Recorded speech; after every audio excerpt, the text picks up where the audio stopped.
Indeed, the ratification significantly brought upon us concrete responsibilities, including aligning our national policies with the Convention's standards and guaranteeing that no law or practice should undermine the right to form and to join organizations of one's choosing. Legal guarantee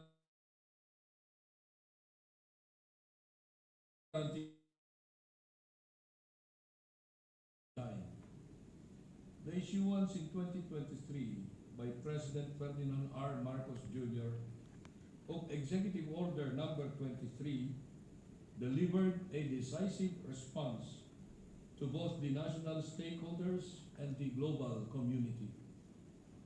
Executive Order Number 23 forthrightly operationalized our international commitments through the creation of the Interagency Committee on the Protection of the Freedom of Association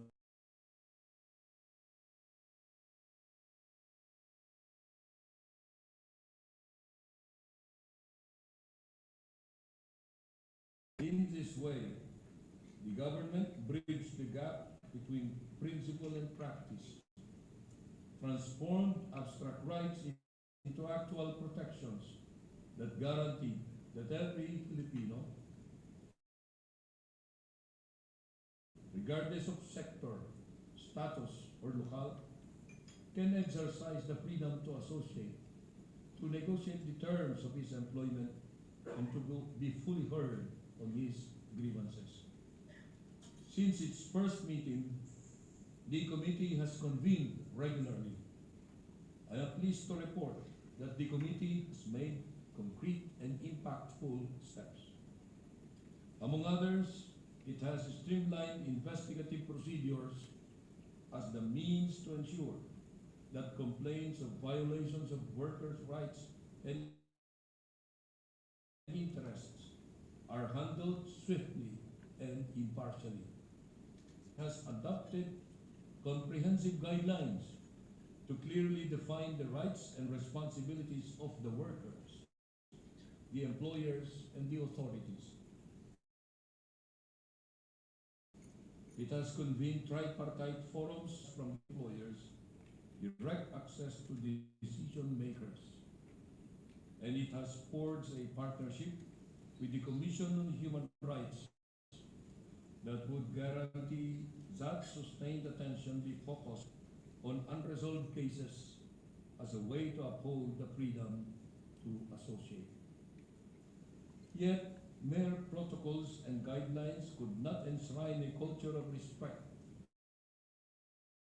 for the freedom of association, internalized and thoughtfully practiced by every frontline official, whether as a labor inspector or as a police officer or as a local administrator.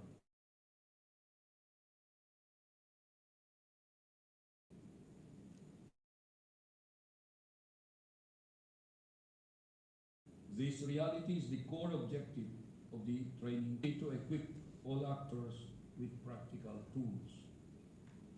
There are modules on instructing the union leaders on effective documentation of harassments and similar incidents, on protecting the union members, and on navigating the legal resources. There are also modules for law enforcement officers as well as for local government officials, distinguishing between lawful and unlawful assemblies, on upholding civil liberties even under the most challenging circumstances.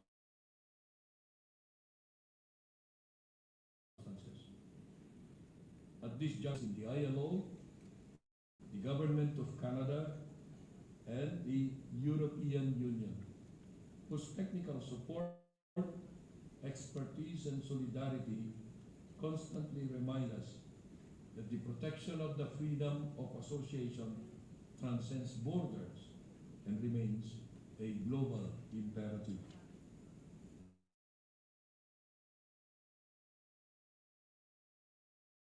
our tripartite partners in business sectors of our society. I assure that the Interagency Committee is committed to honoring the trust that you have placed in us. We will hold ourselves to the highest standards of transparency and accountability and vow to rigorously monitor each case and to act resolutely on the recommendations resulting from our forums and investigations. Under the leadership of Secretary Laguesma, the DOLE has sent a clear message to the world.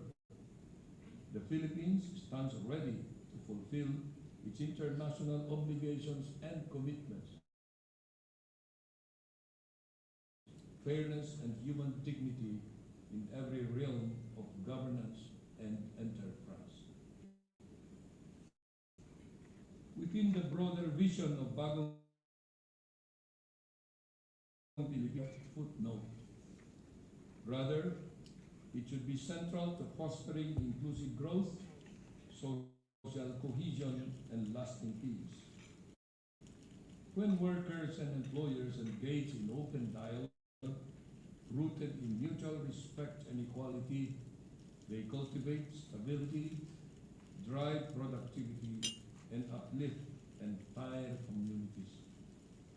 As the chair of the Interagency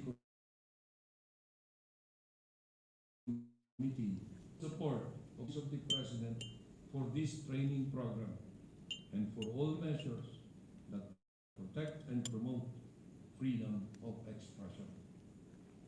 Let today's launch serve as a celebration of our accomplishments and a solemn call to action for the work that still lies ahead.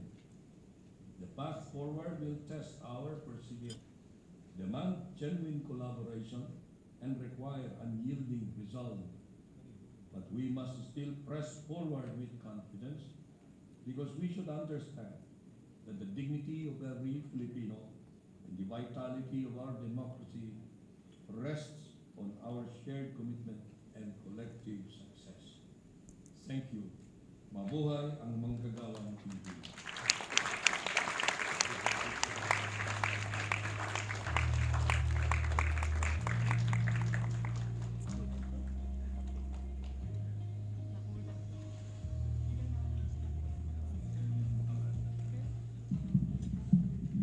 Thank you so much, Executive Secretary Bersamin, for that powerful and meaningful message, and for affirming the President's commitment to protect labor rights and human rights. No? So without further ado, we would like to call your attention to our giant LED wall here. You will be seeing our QR code, no, for our FOA manifesto of support, and also the FOA training modules, which you can access via these QR code. No? So you can freely access using our FOA training modules and materials. No? And first, no, we will proceed to the ceremonial launch of our ILO FOA training program. To mark this key initiative, we would like to invite, of course, our guest of honor, Executive Secretary Lucas Bersamin, and our other distinguished guests and resource speakers to the front, no, for the symbolic signing of the commitment statement and manifesto in support of freedom of association.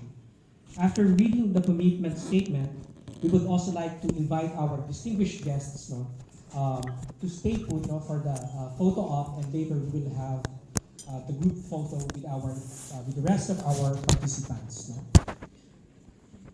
So the statement reads as